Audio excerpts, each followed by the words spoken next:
안녕하십니까, 불광입니다. 저는 직업이 참 많은 사람입니다. 왜냐하면은 돈을 많이 모으고 싶으니까. 그리고 예전에는 막연히 그냥 돈을 많이 모으고 싶고 성공을 하고 싶었는데 지금은 확실한 목표도 생겼어요. 어떤 목표가 생긴 줄 아십니까? 내 애를 국제학교 보내고 싶은 목표가 생겼습니다. 정신을 못 차리고 있어. 압니다. 굉장히 돈이 많이 드는 거. 그래서 열심히 일하고 있잖아. 후잡 쓰리잡 뛰고 있잖아. 건축 현장도 다니고 있고 건물 관리도 하고 있고 유튜브를 부업으로 하고 있으며 심지어 유튜브 채널도 2개죠. 거기에 미국 주식 투자도 수년간 열심히 하면서 꾸준히 세금 내고 있습니다. 많은 돈은 아니지만 정말 열심히 위험하지 않고 안전한 곳에만 투자하고 있고 열심히 살고 있거든요. 그래서 저는 정말 아끼면서 살거든요. 왜? 열심히 벌어도 모자랄 테니까. 차도 12년도에 뽑았는데 고장이 안 나서 폐차를 못 시키고 아직도 타고 있다니까. 집도 투룸 전세 살고 있어요. 옷도 5년 전에 50% 세일하던 겨울 점포 산 뒤로 소모품 말고는 사본 적이 없습니다. 식비도 굉장히 아낍니다. 나가지 않고 거의 다 집에서 해먹어요. 왜 이렇게 사냐고요? 내 애를 위해서. 뭐 안 되면 돈 모으는 거 실패하면 그냥 외국인들 많이 사는 동네 보내서 내 자식이 인종차별만 안 당하면 그걸로 뭐 족하고 살면 돼요. 그래도 혹시나 국제학교 보낼 수 있을 만큼 성공할까봐 일단은 노력하고 있는 겁니다. 그런데 여러분들 그거 아세요? 제가 이런 생각을 할 수 있는 것조차 와이프와 맞벌이이기 때문에, 그리고 와이프가 재택근무를 할 수 있는 사람이기 때문에, 4개 국어를 하는 사람이기 때문에 이런 생각할 여유라도 있다는 겁니다. 마지 됐을까? 와이프가 똑똑하지 않았으면 내가 지금 품고 있는 이 목표에 대한 이해를 해줄 수 있을까요? 아끼자고 말하는 거에 동의할 수 있을까요? 이런 좁은 집에 사는 거에 동의할 수 있을까요? 없다니까. 사실 저는 괜찮은 여자를 만났기 때문에 이런 생각조차 할 수 있는 거라니까. 그런데 서울에 살고 있는 사람들, 아니 서울이어야지 직장을 다닐 수 있는 사람들. 이 사람들이 국제학교를 보내는 고민을 할 수 있을까요? 아니죠. 국제학교는커녕 국제결혼조차, 아니 국제결혼은 나발이고 결혼, 연애, 심지어 여자를 만나는 소개팅조차 꺼려하고 있는 사람들이 굉장히 많을 겁니다. 왜? 서울에서 혼자 살아남는 것조차 힘든 시기니까. 뭔 놈의 연애야, 뭔 놈의 결혼이야. 그런데 놀랍게도 이 소설 같은 이야기가 2025년 대한민국 연애 시장에서 벌어지고 있는 현실이지 않습니까?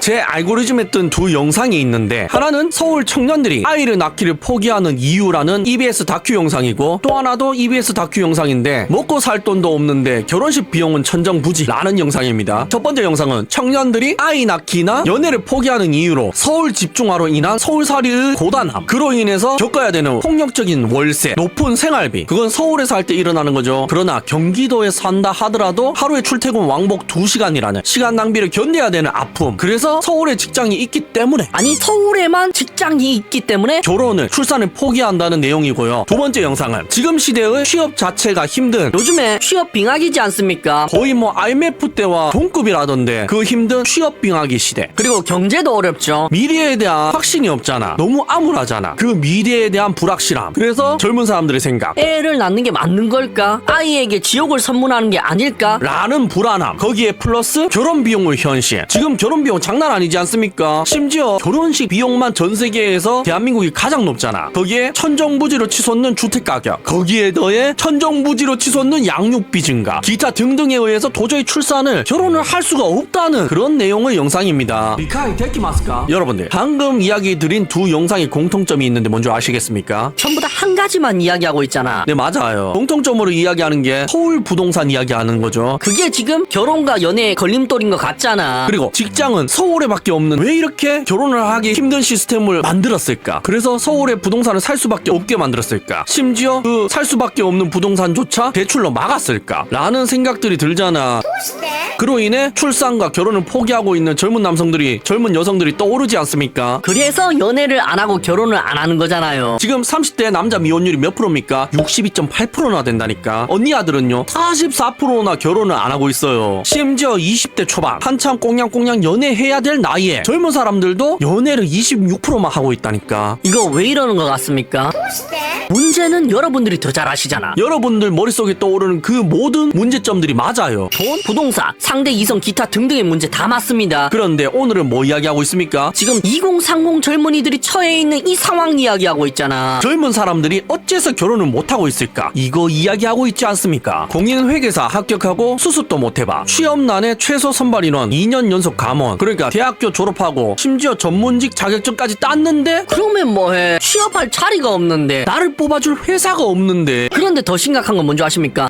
65세 정년 연장 원점 재검토 중 연내 입법 적신호 젊은 사람들이 자리 없다, 취업 안 된다, 미치고 환장하겠다. 라고 난리치고 있는데 거기에 기득권들이 기름을 붓고 있다. 불났는데 부채질하고 있다. 젊은 사람들의 자리까지 뺏고 있잖아. 아니 맞잖아요. 저게 젊은 사람들 자리를 뺏는 게 아니면 도대체 뭡니까? 저게 젊은 사람들 자리가 뺏는 게 아니게 되려면 60세에 정년 퇴직하고 퇴직한 사람 경력직으로 재취업하고 이 신입들은 신입으로 취업하고 이걸로 경쟁해야지. 나라 시스템으로 한쪽만 유리하게 하면은 누가 봐도 이거는 나는 그냥 내가 빨아먹을 만큼 빨아먹고 떠날란다. 젊은 사람들 죽든 말든 알바노. 라는 이야기와 다를 바가 없지 않습니까? 이런데도 연애를 하라고요, 결혼을 하라고요, 애를 낳으라고요. 넌 좀 맞아야 되겠다. 그리고 보십시오. 이게 사회적 인식이고 현실입니다. 계층 이동 사다리 끊어져 사회 신뢰도 첫 하락. 특히 사회에 대한 신뢰도가 20대에서 30대 젊은 세대에게 가장 낮은 게 보이시죠? 저 젊은 사람들을 저렇게 네거티브하게 만든 사람들이 누굽니까? 미래에 대한 꿈을 누가 부쉈냐고. 이런데도 결혼을 왜 안 하냐고, 연애를 안 하냐고, 애를 안 낳냐고 부추길 수 있습니까? 맞아야 되겠다. 맞아야 되겠다. 양심이 없는 거라니까. 그리고 진짜 이유를 몰라서 그런 겁니까? 제대로 된 어른들은 이유를 다 알고 있다니까.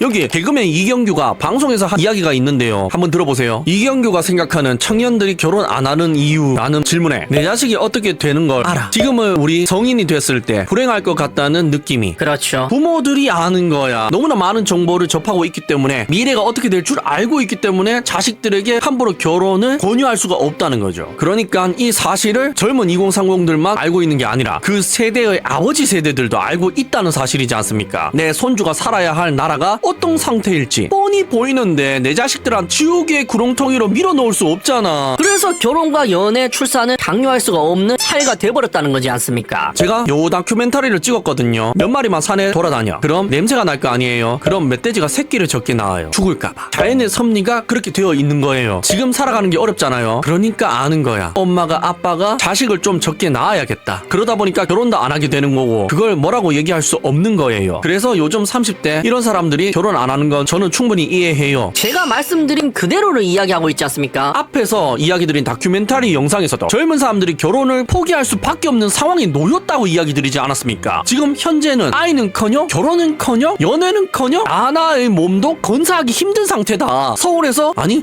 경기도에서조차 이 서울에 있는 회사를 다니기도 힘든 나 혼자 살아가는 것조차 힘든 시대에서 애를 어떻게 낳냐 이 말이지 않습니까? 그거 이야기하는 거잖아요. 그리고 그걸 요즘 부모들도 유튜브 같은 걸 많이 보니까 듣고 있는 정보가 많으니까 혼자 사는 걸 이해한다는 거죠. 왜? 내 자식이 결혼하는데 돈 10억 보태줄 수가 없으니까. 그래서 권유를 못 한다는 거지 않습니까? 부모들은 결혼해라 하는 것은 너 나이 먹으면 네가 아파 누가 있어야 돼 그런 얘기 한단 말이에요. 근데 있어도 안 도와줘. 자기는 자기가 지켜야 돼. 그래서 그것도 사실 어려운 거예요. 그러니까 이전에 이야기해드렸던 양육비에 대한 부담. 예전이라면 자식들에게 내가 교육비를 쓴 만큼 자식들이 저한테 어느 정도 부양의 의무를 졌거든요. 내가 나중에 나이 들어서 일을 못하게 되었을 때 모른 척하지는 않았단 말이죠. 그런데 지금은 어떻다? 그렇지가 않다. 양육 교육비로 쓴 돈은 리턴이 없는 그냥 버리는 돈이다 이 말이죠. 물론 자식이 크는 데는 굉장히 도움이 되겠지만 내 인생에는 도움이 될 수도 있고 안 될 수도 있다. 그러니까 출산에 대한 이유가 더더욱 없어지고 있다는 이야기지 않습니까? 시대가 돌아가는 이런 것 때문에 젊은 친구들이 결혼을 안 한다고 잘 진단을 해야 돼요. 아파트 줄게 돈 줄게 결혼해라 이게 아니라니까요. 그거 다 소용없는 정책이에요. 우리의 마인드가 바뀌어야 되고 내가 새끼를 낳았을 때 이 자식들이 잘 클 수 있는 사회를 만들어줘야지. 결혼도 하고 자식도 낳는다니까요. 자식들이 잘 클 수 있는 시스템을 많이 만들어주면 오히려 자녀를 많이 낳지 않겠냐. 결혼도 하고 라는 이야기가 보이십니까? 마지막 저 말 아까도 이야기해드렸잖아. 미래 세대들을 위해서 사회를 형성해놔야지 알아서 자식을 낳는다니까. 낳지 마라고 해도 낳는다니까요. 죽어? 돈? 중요하긴 하지. 근데 그거보다 더 중요한 게 뭐라고요? 내 자식이 살아갈 20년 뒤에 미래가 중요한 거라니까. 내 자식이 일한 몫의 40%에서 50%를 세금으로 떼이는데 그게 확정인 나라에서 누가 애를 낳고 싶겠습니까? 그리고 내가 애를 낳고 대학교까지 보내면 어느 정도 기대값이라는 게 있는데 늙은 사람들이 자기 자리 보존하려고 젊은 사람들 자리를 뺏는 나라에서 도대체 누가 애를 낳냐고. 아까 여우 멧돼지 이야기만 봐도 아실 수가 있잖아. 인간도 동물입니다. 미래가 불안하고 걱정만 해야 된다면 암울한 미래만 있다면 출산을 절대 하지 않는 게 인간이란 말입니다. 그래서 연애도 안 하고 결혼을 안 하지 않습니까? 왜? 결혼하려고 하는 게 연애인데 그 연애가 돈 낭비가 되는 거잖아. 살아. 내 혼자 살아가기도 팍팍한데 월세 내기도 힘들어 죽겠는데 아무 소용도 없는 연애질 그거 하려고 하겠어요. 그거보다 가성비 좋은 거 수두룩 빽빽한데. 그러니까 저출산을 해결하려면 돈 퍼주는 거 그만하고 위로하는 척 위선 그만 떨고 젊은 사람들한테 기득권들이 먼저 자신들이 가지고 있는 원래 젊은 사람들에게 돌아가야 될 자리를 양보하는 게 먼저 아닐까요? 저만 그렇게 생각하는 겁니까? 꿈속에서 깨어날 시간입니다. 레드 썬.